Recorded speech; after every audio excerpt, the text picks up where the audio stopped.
Hello everyone, मैं हूं अनीस और आप देख रहे हो मार्वेलस एजुकेशन। आज की वीडियो जो है हमारा होने वाला है on the topic section formula.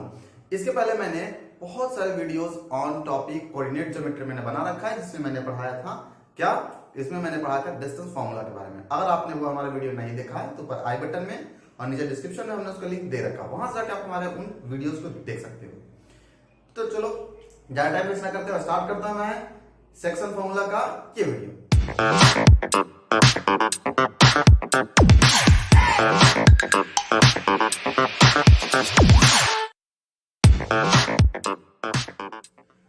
Guys start करता हूं मैं सेक्शन फॉर्मूला का ये वीडियो। सेक्शन फॉर्मूला तो थोड़ा मैं अपन समझते हैं होता क्या है। सबसे पहले मैं सेक्शन फॉर्मूला को थोड़ा समझाता हूं कि सेक्शन फॉर्मूला कहते किसको है। अब जैसे देखो, मेरे पास अगर कोऑर्डिनेट ज्योमेट्री में ऐसा कुछ दिया हुआ है, इस तरीके का ऐसा दिया हुआ है, ये क्या है y एक्सिस, ये कौन सा x एक्सिस, ठीक है, ये था y एक्सिस, ये था x एक्सिस, ये कौन सा एक्सिस y एक्सिस, ये कौन सा एक्सिस x एक्सिस, ठीक है। अब इसमें मैं दो पॉइंट्स दे रखा हूं, कौन कौन सा, एक पॉइंट यहां पर और दूसरा पॉइंट यहां पर, और हमें ये बताना है किस रेशियो में एक तीसरा पॉइंट, ये एक तीसरा पॉइंट जो है किस रेशियो में इस इन दोनों को डिवाइड कर रहा है, ऐसा कुछ। यहां पर अगर P पॉइंट दे दिया गया, यहां पर है A x1 y1 और यहां पर दिया हुआ है B x2 y2 और P जो है कैपिटल X और कैपिटल Y है, ये किस रेशियो में डिवाइड कर रहा है, ये अगर हमें पता करना हो तो कैसे पता कर सकते हैं। यही हमारा पता करने की क्या कहलाता है, सेक्शन फॉर्मूला। मान लो कि मैं अभी के लिए सपोज कर लेता हूं यहां से यहां तक AP डिस्टेंस जो है, ये A से लेके P तक का डिस्टेंस कौन सा क्या है, M है, और P से लेके B तक का डिस्टेंस N है। अब इसे थोड़ा प्रूफ करते हैं। अपन यहां से क्या करना है, आपको परपेंडिकुलर डालना है इसके ऊपर, इस x एक्सिस के ऊपर, तो परपेंडिकुलर ऐसे डाल सकते हैं। दूसरा, यहां से मुझे परपेंडिकुलर डालना है इस पर, इसका नाम मैं देना चाहता हूं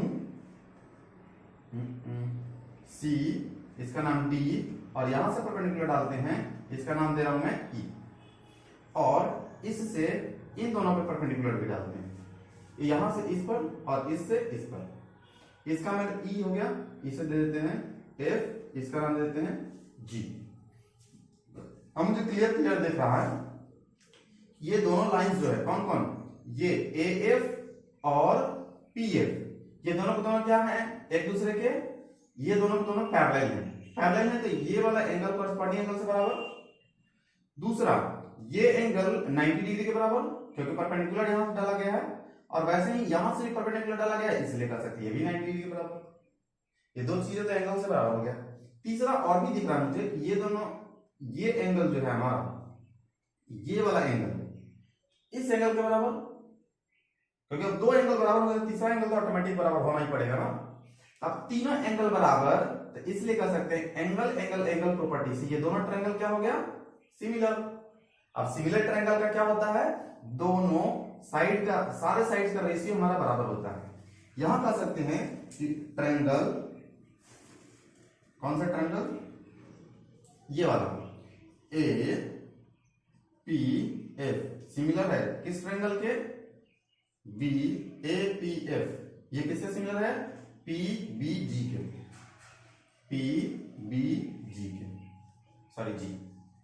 अब यहां मुझे एक और चीज पता है कि अगर सिमिलर ट्रायंगल्स होते हैं तो उसमें हर एक साइड का रेशियो जो होता है वो बराबर होता है। साइड का रेशियो थोड़ा देखिए। अच्छा, AP किसके, AP ये वाला इसके बराबर होगा, AP किसके बराबर होगा, PB, ये AP और PB का रेशियो किसके बराबर होगा, AF और PG का, AF अपॉन में PG। यहां भी देख सकते हैं, यहां भी सिमिलरिटी से मुझे दिख रहा है AF और PG। यहां से एक अगला देखते हैं, PF अपॉन, अगला कौन सा हो जाएगा, PF और BG का रेशियो भी बराबर होगा। अब थोड़ा सारे डिस्टेंस एक बार कैलकुलेट कर लेते हैं, मैं यहां कैलकुलेट करके आपको दिखाता हूं कि सारे डिस्टेंस कितना कितना का है। अच्छा, ये AF ये वाला दिख रहा है मुझे, तो ये है कैपिटल Y, ये Y1, यहां से कर सकते हैं अपन क्या, कौन सा डिस्टेंस, ये वाला हॉरिजॉन्टल वाला डिस्टेंस, हॉरिजॉन्टल डिस्टेंस कैसे निकाल सकते हैं, x में से x मानना पड़ेगा। तो AP कैसे निकलेगा, मुझे AF मुझे दिख रहा है, AF कैसे निकालूंगा मैं, AF निकाल सकते हैं, x में माइनस करना है मुझे, हॉरिजॉन्टल लाइन चल रहा है तो capital X minus x1, capital X minus x1। वैसे ये कैसे निकालेंगे, PG में निकाल सकता हूं y2 minus x2 minus capital X। Okay, वैसे ही अगला वैल्यू निकालते हैं अपन, और भी बहुत सारे वैल्यू निकालते हैं, मतलब कलर चेंज करते हैं, अच्छा नहीं चल रहा। अगला और चेक कर लेते हैं, ये डिस्टेंस कैसे निकलेगा, PF मुझे निकलेगा कैपिटल Y में से माइनस करना पड़ेगा, कैपिटल Y में से माइनस करना पड़ेगा मुझे y1। ओके, वैसे ही ये निकाला मुझे BG का वैल्यू कैसे निकाल सकते हैं, y2 में से capital Y2 minus capital Y, इस तरीके से। अब सारे रेशियोज को बेस पे रखता हूं। अच्छा, ये डिस्टेंस कितना दिया हुआ, AP मैंने अभी माना है कि m के बराबर है, और PB कितने के बराबर माना है मैंने, n के बराबर। तो यहां पर मैं कह सकता हूं, क्या कह सकता हूं, मैं ये कह सकता हूं, यहां पे कह सकते हैं अपन, ये रेशियो हमने सिमिलरिटी से लाया है, तो AP upon PB, AP upon में PB किसके बराबर होगा, AF upon PG, AF upon PG, और किसके बराबर होगा, PF upon BG, PF upon BG के बराबर। इतना मुद्दा तो समझ में आ गया होगा। ओके, अब AP कितना का वैल्यू, AP का वैल्यू कितना दिया है, M, PB का वैल्यू N, AF का value capital X minus x1। वैसे ही PG का value x2 minus small x2 और minus capital X equal to PF का वैल्यू कितना दिया है, capital Y minus y1 upon में इसका वैल्यू BG का value y2 minus y2 minus capital Y, इस तरीके से। अब मैं क्या करूंगा, इस दो पार्ट में डिवाइड करना चाहता हूं। कितने पार्ट में मेरे दोस्त, दो पार्ट में। मैं इसे दो पार्ट में डिवाइड करना चाहता हूं। फर्स्ट वन पार्ट इन दोनों को लेकर, और सेकेंड वाला पार्ट इसे और इसे लेकर। फर्स्ट पार्ट में मैं इन दोनों को लेकर चलता हूं, इन दोनों को एक साथ रेशियो को। तो यहां कर सकते हैं हम कि m upon n equal to हो जाएगा capital X minus x1 upon में x2 माइनस कैपिटल X। इसे यहां लाकर मल्टीप्लाई कर सकते हैं। कैसा मल्टीप्लाई होगा, यहां से हो सकता है x2 m into x2 minus capital X, और ये जाएगा तो n into x minus x1। इतना तो पक्का समझ में आया होगा मेरे दोस्त, है ना। जिसने जो समझ में आया जल्दी से यस बोलना कमेंट में, लाइव चैट बॉक्स में नीचे बताना है। जिसको अगर समझ में यहां तक क्लियर आया है वो यस बोलेगा। ओके, चलो आगे कंटिन्यू करते हैं। इसके बाद क्या है, m को पूरे से मल्टीप्लाई करना है, n को पूरे से मल्टीप्लाई करना है, कर देते हैं। तो ये हो जाएगा mx2 minus m into capital X is equal to n capital X minus n x1। मुझे क्या करना है ना, x का कैपिटल X का वैल्यू निकालना है यहां से, क्योंकि इसका कोऑर्डिनेट मुझे जानना है। तो निकाल लेते हैं अपन कैसे, x कैपिटल X यहां दिख रहा है मुझे और एक यहां दिख रहा है, तो मैं इसे उधर लेके चल रहा हूं, इसे इधर लेके आऊंगा। तो ये बन जाएगा mx2 और ये इधर आएगा तो प्लस nx1 इक्वल टू, यहां क्या है, ये उधर जाएगा तो m into capital X plus n into capital X। यहां मुझे दोनों में दिख रहा है mx2 प्लस nx1। दोनों में से कॉमन क्या आएगा मेरे दोस्त, दोनों में से कॉमन आएगा कैपिटल X, तो capital X into m plus n, ऐसा कुछ। अब यहां से कैपिटल X का वैल्यू निकाल सकते हैं क्या, कैपिटल X का वैल्यू क्या आएगा, mx2 प्लस nx1 अपॉन में m प्लस n। सेम तरीके से आप y वालों को इन दोनों को लेकर सॉल्व करना। जब इन दोनों को आप सॉल्व करोगे तो सिमिलरली आपका वैल्यू क्या आएगा, capital y equal to m y2 plus n y1 upon में m प्लस n। और इसे ही हम क्या करते हैं, इसी को हम लोग क्या करते हैं, इसी को कहते हैं हम लोग सेक्शन फॉर्मूला। ये ड्राइव करके मैंने लाया अगर m इस रेशियो n में अगर ये डिवाइड हो रहा है कौन सा लाइन ए बी एक लाइन, तो उन दोनों का अगर कोऑर्डिनेट जानना हो तो ऐसा कोऑर्डिनेट आप निकाल सकते हो। तो ये था हमारा कौन सा सेक्शन फॉर्मूला। अब थोड़ा ये तो हमने इतना खतरनाक सा फॉर्मूला दिखा दिया, खतरनाक सा फॉर्मूला अब देखने में ही डर लग रहा होगा कि मैं इसे याद कैसे करूं। तो अभी मैं इसको याद भी करवा देता हूं और याद करवा के जल्दी से आपको कुछ इंपॉर्टेंट पॉइंट्स बता देता हूं। ओके,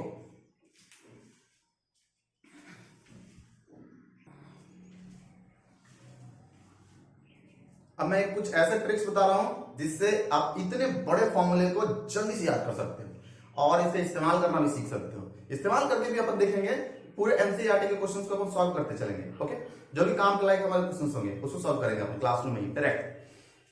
तो देखते हैं अपन कैसे इसको याद करना है।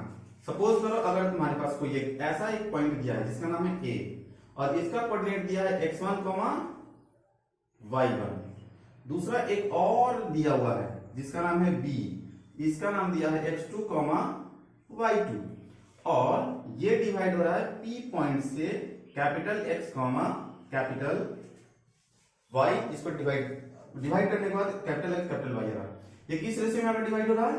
m रेशियो n में।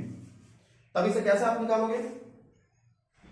अगर m रेशियो n में अगर डिवाइड हुआ तो इसका कोऑर्डिनेट अगर मुझे जानना हो कैसे जानोगे? तो सबसे पहले x निकालना हो तो x लिख दो, एकदम बिल्कुल सिंपली x निकालना हो तो x लिख दो। अब क्या करना है, इस वाले का को इसके x से मल्टीप्लाई करना। जब x निकाला हो तो सिर्फ x से ही मल्टीप्लाई करना। n को इधर वाले के कोऑर्डिनेट से मल्टीप्लाई करो। x निकालना है तो सिर्फ x में मल्टीप्लाई करना। ओके, चलो करना शुरू करते हैं। x निकालना है ना तो सिर्फ x में मल्टीप्लाई करेंगे। m को इधर वाले x से मल्टीप्लाई करो, क्या है m, इधर साइड x2 है, m x2, अब बीच में प्लस डाल दो।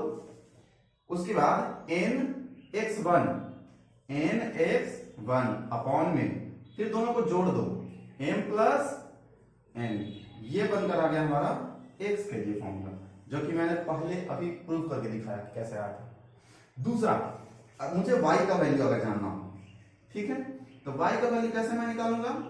सेम तरीके से m को उधर के y से मल्टीप्लाई करो, तो m y2 प्लस इधर के n को इधर वाले के y2 y1 से मल्टीप्लाई करो, तो n y1 डिवाइडेड इन दोनों को ऐड कर दो, m प्लस n, और फाइनली ये बनकर आ गया y के लिए फॉर्मूला। अगर ये बोले ये जो डिवाइड हो रहा है m रेशियो n में नहीं, इक्वली डिवाइड हो रहा है, मतलब m रेशियो n में नहीं, अगर इक्वल डिवाइड हो रहा है तब उसके लिए कैसे यूज करोगे? तो इसके लिए अपन कुछ इंपॉर्टेंट पॉइंट बना लेते हैं। इंपॉर्टेंट पॉइंट्स क्या है मेरे दोस्त? Important point.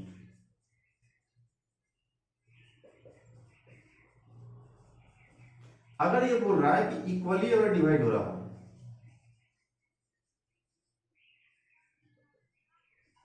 जब इक्वली डिवाइड कर रहा हो इसे, तब इसके लिए क्या कर सकते हैं कि m equal to n equal to 1 के बराबर हो जाता है। कहने का मतलब ये है ना कि ये बीच वाला पार्ट एग्जैक्टली होता है, ये a यहां b यहां। तब ऐसे केस में क्या करो, मतलब m और n का वैल्यू 1 पुट कर दिया, मतलब इक्वली जब डिवाइड कर रहा हो तो इक्वल रेशियो। अब क्या कर, इस फॉर्मूले को थोड़ा मॉडिफाई कर लेते हैं। कैसे मॉडिफाई करके यूज होगा? m का वैल्यू अगर मैं 1 पुट करूं तो क्या हो जाएगा? x2, अब प्लस इधर वाला वैल्यू x1, वैसे ही नीचे m प्लस n है ना, तो 1 प्लस 1 हो जाएगा। ये 1 प्लस 1 कितना? 2। ये हो गया x1 plus x2 divided by 2x निकालने के लिए। इसको बोलते हैं अपन मीड पॉइंट निकालने का फॉर्मूला, है ना, तो इसको मीड पॉइंट फॉर्मूला भी बोलते हैं हम लोग। अगर मुझे y निकालना हो तो y के लिए क्या हो जाएगा? y के लिए भी सेम तरीके से इसमें 1 1 पुट कर दिया, यहां भी 1 यहां भी 1, तो क्या हो जाएगा? y2 plus y1 divided by 1 plus 1 2। Okay, ये हो जाएगा y2 plus y1 divided by 1 plus 1 यानी कि 2। इस तरीके से आप चाहो तो इसको इस्तेमाल कर सकते हो।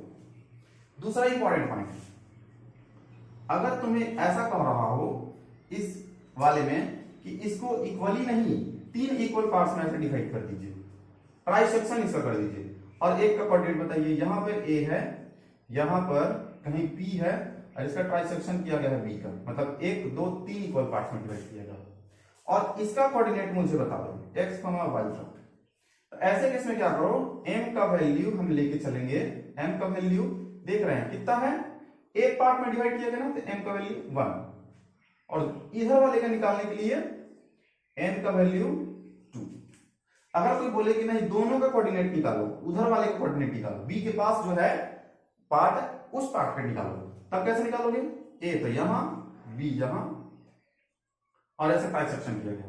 तो ये पॉइंट p, इसका अगर कोऑर्डिनेट निकालने के लिए बोले तब क्या करो, इसका, तब m का वैल्यू यहां से यहां तक कितना हो जाएगा मेरे दोस्त, m का वैल्यू 2 लेकर चलो, और इधर साइड n का वैल्यू कितना 1 लेकर चलो।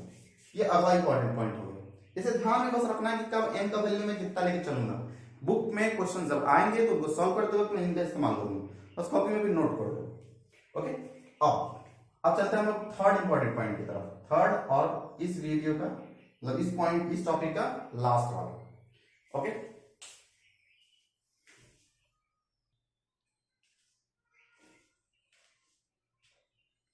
तो डिस्कस करता हूं मैं सबसे लास्ट वाला important point. Last important point ये कहता है कि कहीं पे ऐसा सिचुएशन देते हैं तुम्हें, लास्ट इंपॉर्टेंट पॉइंट ये है थर्ड वाला, कि अगर कहीं ऐसा सिचुएशन दे दे कि पॉइंट ए रहे, पॉइंट बी रहे, इसका कोऑर्डिनेट x1, y1 दिया रहे, और यहां पर x2, y2 दिया रहे, और इसी का कोऑर्डिनेट दे दे कि x और y का कोऑर्डिनेट दे दिया हो, और ये पूछे कि किस रेशियो में ये दोनों डिवाइड हो रहे हैं, तो हमेशा मान लिया करो let p divides ab in the ratio k ratio 1। इसे k रेशियो 1 के फॉर्म में इसे मान लिया करो कि ये डिवाइड कर रहा है, ऐसा, जहां पर m का वैल्यू क्या है, k है, और n का वैल्यू क्या है मेरे दोस्त 1 है, ऐसा करके मान लेना है। अच्छा ये बताओ m अपॉन n का वैल्यू यहां से क्या आ जाएगा, m upon n equal to k आ जाएगा, ऐसे मान के चलना है और आगे प्रॉब्लम को सॉल्व करना है। वो आपके क्वेश्चन को आसान कर देगा। कब, जब आपसे ये पूछा जा रहा हो कि किस रेशियो में डिवाइड कर रहा है, तब इसे k रेशियो 1 में मान लिया करो और तब इसे सॉल्व करेंगे। इससे क्या होगा, नंबर ऑफ वेरिएबल्स काफी कम हो जाते हैं। कुछ और भी इंपॉर्टेंट पॉइंट्स हैं जिसको हम लोग आगे की वीडियो में डिस्कस करेंगे after discussing questions based on section formula. Section formula से रिलेटेड क्वेश्चंस को हम लोग अगले वीडियो में कल डिस्कस करेंगे। इस वीडियो में इतना ही। अब लास्ट में हम आपके लिए क्वेश्चन प्यारा सा स्क्रीन पे दिखा रहे हैं, उस क्वेश्चन को सॉल्व करना, सॉल्व करके कहाँ देना है आंसर, नीचे कमेंट बॉक्स में। अगर आपका आंसर करेक्ट निकला तो आपके आंसर को, आपके कमेंट को टॉपिक की जगह पिन। इस वीडियो में इतना ही, मिलते हैं अगले वीडियो में, तब तक के लिए बाय बाय।